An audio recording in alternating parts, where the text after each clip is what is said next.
Hello, I'm your superhero critic, and I'll stay super as long as you stay awesome. And 2024, not only did it mark my 11-year anniversary of doing these reviews, this episode was supposed to be the anniversary episode, but because I got sick, I got pushed back a week and had to do those collabs.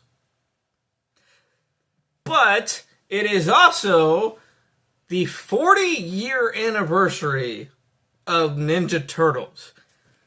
And I thought to myself, since Ninja Turtles has been a huge part of my life, and what better way to celebrate both anniversaries than to dive into the brand new animated film that came out last year of Ninja Turtles Mutant Mayhem.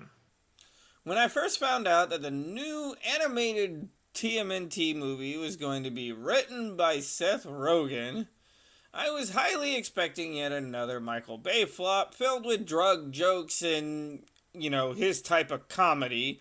But I am so glad that I was wrong, because in 2023, we got the second animated Turtles film in theaters called Mutant Mayhem. The film was another universe telling of how the Turtles were introduced to the public, but this time tying their story to a brand new character in the form of Superfly, a mutated fly that was dedicated to taking down humans for the way that his father was treated by them. The cast has so many great names attached to the franchise, such as Jackie Chan, Maya Rudolph, Ice Cube, and of course... And his name is John C.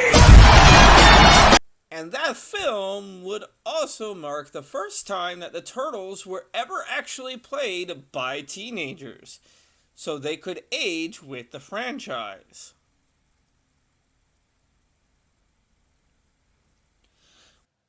Cut to the audio, blah, blah, blah, blah. So, without further ado, this is Teenage Mutant Ninja Turtles Mutant Mayhem.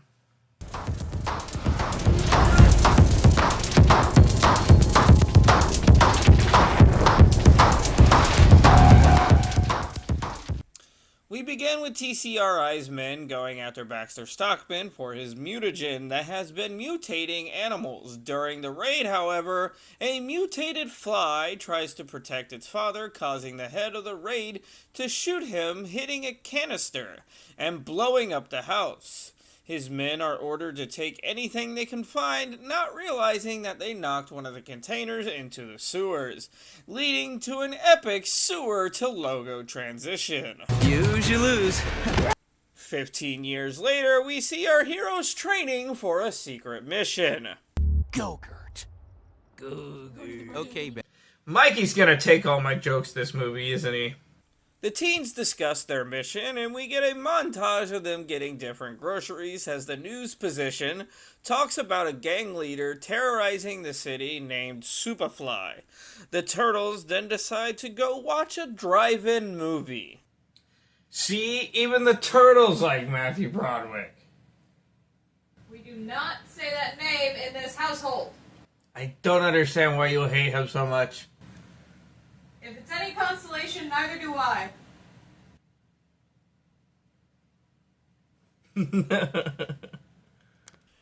We see the Turtles yearn for something more, but as they get home, Splinter freaks out, showing his prejudices towards humans, in an origin flashback showing us why Splinter views the world the way he does. He then meets the Turtles, and we see the cutest little turtle babies I have ever seen, just doing cute little baby stuff. The Turtles eventually wander and want to see the human world, but it goes extremely bad as everyone freaks out over a giant rat in the middle of the city, leading Splinter to train the Turtles using random kung fu movies. Nowadays, they just grab their phone and go on YouTube. Easier way to learn everything, apparently. The boys are depressed with Splinter's decision for them not being able to go outside, while a hijacking by Stooges stealing a truck with tech equipment on it, meeting Superfly in the flesh.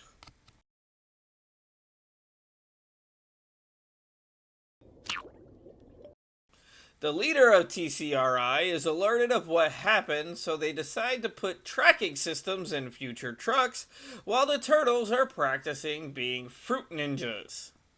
Hey, why did we pick a fruit shaped exactly like my head? Your head looks like Stewie had a baby with Hey Arnold. Why would you make me think that thought? Raph's ninja star accidentally hits this universe's April, and while they are bickering, a random gang member steals April's moped, and Leo is determined to get it back for her chasing him down, and the turtles end up face to face with the whole gang, and things being bad, especially for Donnie's kneecap.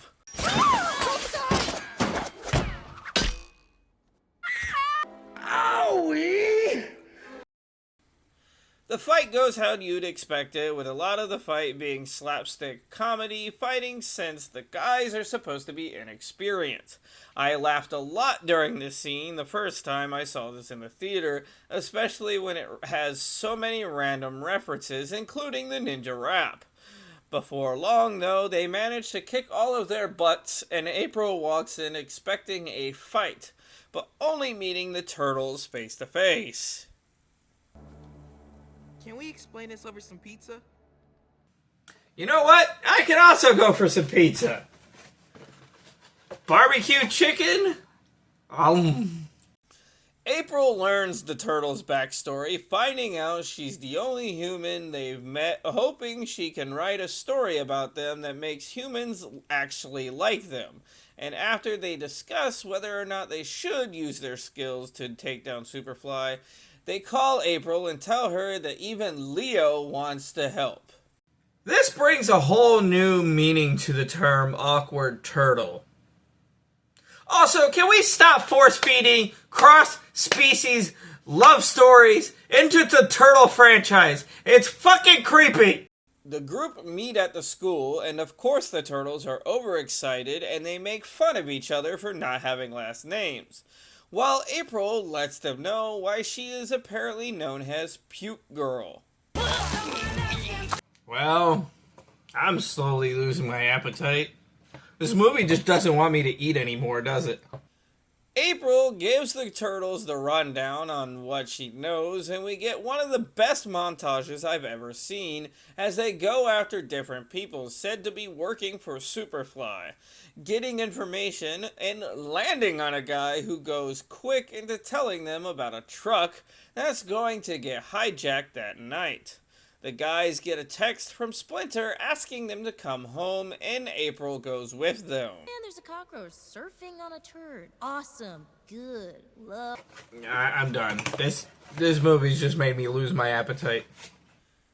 Splinter tries to make the turtles happy by bringing part of the human world to them, complete with creepy cutouts of the Hollywood Chris's, and the turtles just want to leave, so they go to the meeting anyway, finding out that Superfly and his group are also mutants, including characters widely known like Bebop and Rocksteady, to lesser known characters like Wingnut or Scuttlebug.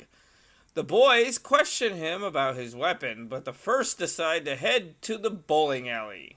Where's the bowler when you need her? Superfly tells the turtles that his plan is to destroy all humans because of the way they treated him and his family, which they of course are against, but because they are scared, they just bide their time until they can get a chance to put the brake on his plans.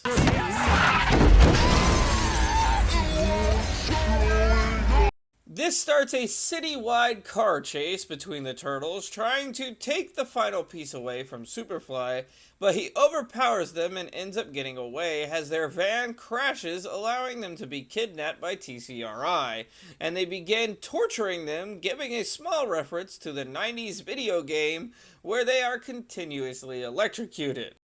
April runs to get help from Splinter, who quickly takes all the guards down one by one in a slapstick comedy fight. The turtle gets basically grounded, but head to Superfly's anyway to stop him doing their best to convince the other mutants to side with them instead of Superfly. Let us live with you? Of course, bro. Bruh. Broski. Bro. Bro Sam. Abracadabra. Bro. Superfly is of course pissed that the mutants are siding with the turtles instead of him, turning on the machine, and they all try to turn it off, but he's way overpowered, mopping the floor with everyone, until Splinter overhears him asking for help. It is a very close to a Professor X versus Magneto outlook on mutants, because Splinter then decides to use all of his force and helps push Superfly into the vat of ooze.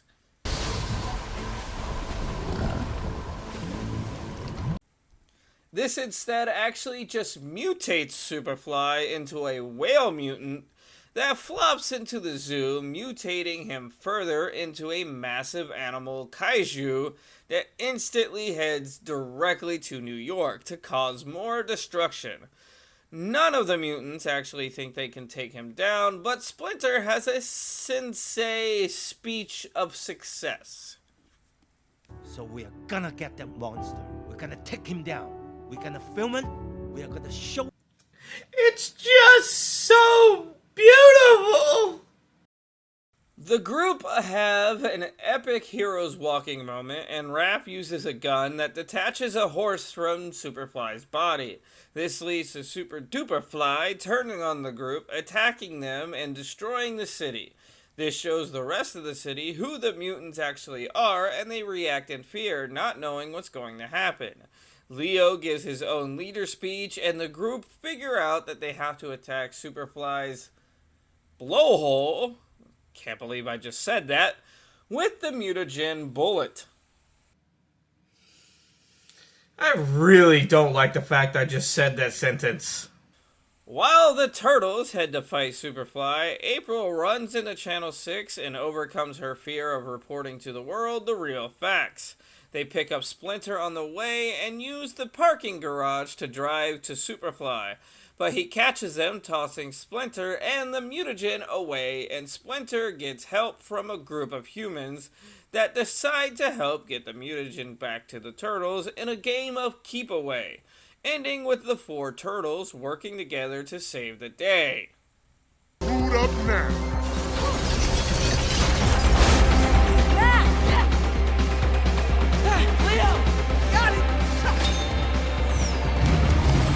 Our movie ends with everything happy. The humans embrace the mutants, the turtles allow everyone to move in with them, including the weird rat-cockroach relationship that is beyond disgusting and unnecessary.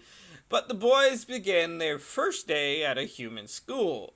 We do also get an end credit scene promoting the potential sequel and the Shredder. This movie was great.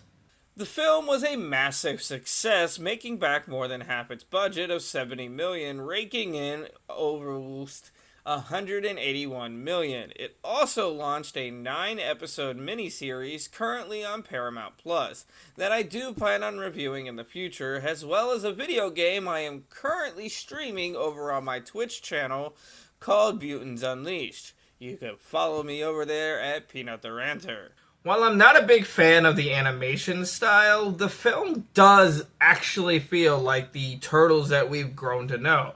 Mind you, it's not on the dark side like some of the comics, but it does capture that essence that we look for, unlike the Michael Bay movies. That being said, thank you for watching these videos for so long. Thank you for watching this video. Next week, I'll be taking a small vacation because a certain doctor has requested to do another video. So he'll be here next Friday. And so that being said, I'll see you on Christmas. I'm your superhero critic, and I'll stay super as long as you stay awesome.